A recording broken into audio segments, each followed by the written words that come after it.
Hey guys, welcome back to yet another episode of बस यूं ही। सबसे पहले तो मैं आप लोगों से माफ़ी मांगना चाहूँगी कि पिछले 2 दिन से मैंने आपसे बात नहीं की। कुछ ऑफिशियल कमिटमेंट्स की वजह से समय कैसे निकल गया पता ही नहीं चला।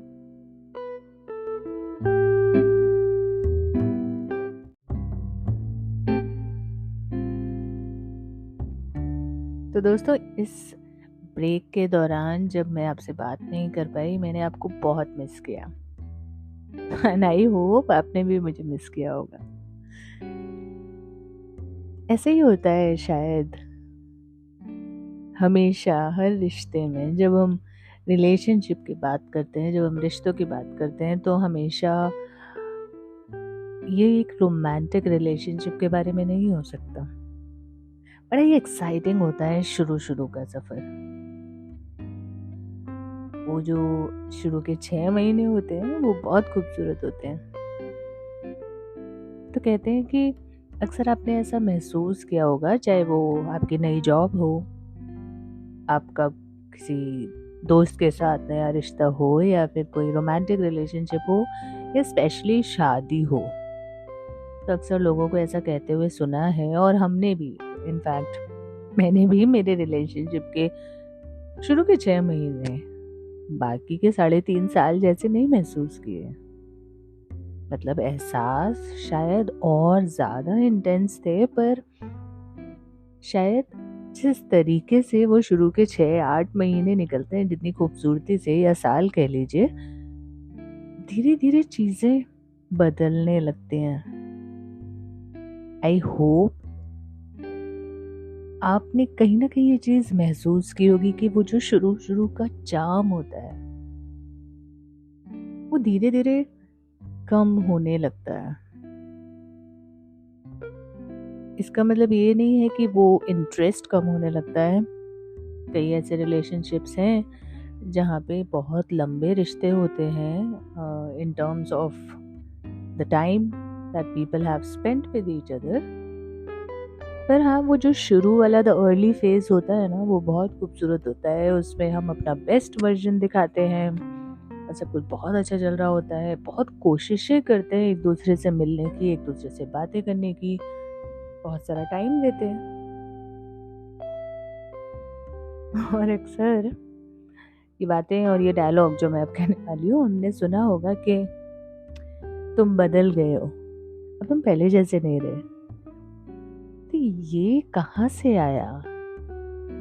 ये यहीं से आया है जिसके बारे में मैं आपसे बात कर रही हूँ, कि वो एक जो बबल होता है किसी भी रिश्ते का, वो शुरू के 6-8 महीने में वो जो इमेजिनरी फेरी टेल वाला वर्ड होता है, शाहरुख खान के रोमांस वाला वर्ड होता है, वो जो बबल होता है वो खत्म हो जाता है। उसके बाद शुरू होता है असली सफर। सोचिए जरा, बैक ऑफ योर माइंड, मुझे सुनने के बाद, या इससे बात करने के बाद, या फिर उससे बात करते करते शायद आप सोच पाएं कि कहीं ना कहीं किसी रिलेशनशिप में आपने भी ये महसूस किया हो। इतना डिफॉल्ट और इतना ऑब्वियस क्यों है ये? मुझे लगता है कि जब हमें वो सिक्योरिटी आ जाती है ना माइंड में, कि हाँ, अब ये आपके साथ है, या अब ये आपके साथ जुड़ गया है, या जुड़ गई है, या ये रिश्ता एस्टेब्लिश हो गया है, तो अब इट्स ओके। ये इंटेंशनल नहीं होता, but by default I think वो इन नेचर सबके साथ आ जाता है। जैसे आप नई नई जॉब शुरू करते हैं, तो शुरू की जो कुछ महीने होते हैं बड़ी एक्साइटिंग होते हैं। नई नई जगह होती है, आप एक्सप्लोर कर रहे होते हैं, समझ रहे होते हैं, और वो लर्निंग का जो फेज होता है उसमें काफ़ी टाइम निकल जाता है। हमारे रिलेशनशिप्स भी ऐसे ही होते हैं। हम एक दूसरे को जानने की कोशिश कर रहे होते हैं, अनकवर कर रहे होते हैं बहुत सारे ऐसे पहलू। तो एक्साइटमेंट, एक क्यूरियोसिटी रहती है अंदर जानने की।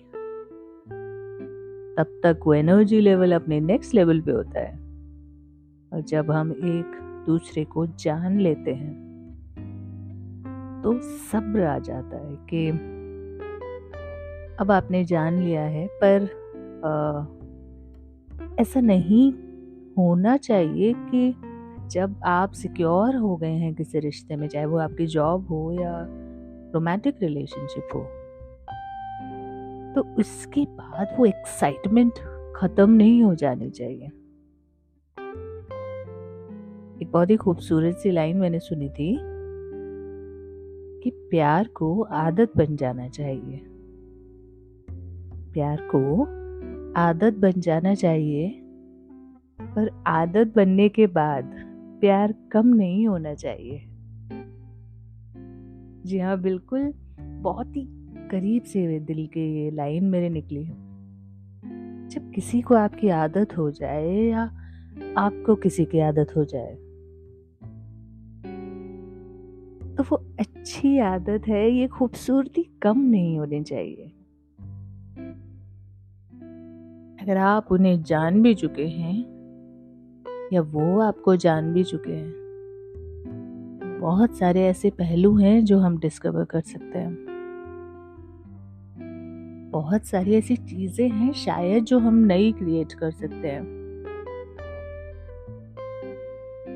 जो हमें उतना ही एक्साइटिंग और इतना ही कनेक्टेड फील करवाती रहे हर पहलू पे, जो हमने पहले कभी नहीं किया। जैसे कि मैं हमेशा से ही ना गिटार सीखना चाहती थी। मुझे एक मेरे मेंटोर ने काफ़ी सालों पहले, जब मैं जॉब शुरू की थी, तो उसके 2-3 साल बाद मेरे एक बॉस थे, उन्होंने मुझे एक गिटार गिफ्ट किया मेरे बर्थडे पर, क्योंकि वो जानते थे कि मैं कितना पैशनेटली गिटार सीखना चाहती हूँ और म्यूज़िक सबसे बड़ा पैशन है, और म्यूज़िक के साथ जो मेरा लगाव है, जो मेरी मोहब्बत है, वो बहुत अच्छे से समझते थे। तो मुझे वो गिटार गिफ्ट में मिला, उसको मैं प्यार से निहारती रही काफ़ी दिन तक। वो अभी भी मेरे साथ है। मैंने गिटार सीखना शुरू किया, फिर जॉब में आगे बढ़ते गए, और धीरे धीरे कहीं ना कहीं लाइफ बिजी होती गई और वो गिटार पीछे छूटता गया। और आज वो गिटार मेरे रूम में मुझे बस निहारता रहता है, जैसे मैं उसे निहारती रहती थी जब वो मुझे मिला था। तो मैं एक बार फिर से शुरू करने वाली हूँ वो सफर। फिर से उसके स्ट्रिंग्स मुझे एक नई लय, एक नया सुर देने वाले हैं, and I am super excited. पर इस बार मैं इस एक्साइटमेंट को छोड़ने नहीं वाली हूँ। ये एक एक्साइटमेंट मैंने खुद के साथ शुरू की है। मेरी लाइफ में एक्साइटमेंट के लिए मैं किसी एक्सटर्नल फैक्टर पे नहीं, बट अपने आप पे भरोसा करना चाहती हूँ कि नया दिन एक्साइटिंग कैसे हो। ऐसे ही हम अपने रिश्तों के साथ भी कर सकते हैं। कुछ ऐसा ट्राई कर सकते हैं जो हमने शायद नहीं किया। एक रॉक कॉन्सर्ट जहाँ पे आप कभी नहीं गए, शायद वो आपके टेस्ट का नहीं, पर वहाँ की वाइब, वहाँ का environment will be next level. So दोस्तों, ये प्यार और आदत एक दूसरे से जुदा ना हो, इसके लिए कुछ तो कोशिश कीजिए। क्योंकि जहाँ आप जुड़े हैं ना, जिन रिश्तों से आप जुड़े हैं, जिनसे आप ढेर सारा प्यार करते हैं, चाहे वो आपकी जॉब है, आपका पैशन है, आपका बॉयफ्रेंड है, आपकी वाइफ है, या जो भी है, जब वो कुछ प्यार से कह देते हैं ना, या वो जुड़ जाते हैं हमारे साथ, तो बातों का मतलब ही बदल जाता है। तो अगर वो बबल खत्म भी हो गया है, तो उस बबल के पास, उसके पास होने के बाद जो खुशबू थी, वो आपसे अलग नहीं होनी चाहिए, वो आपसे जुदा नहीं होनी चाहिए।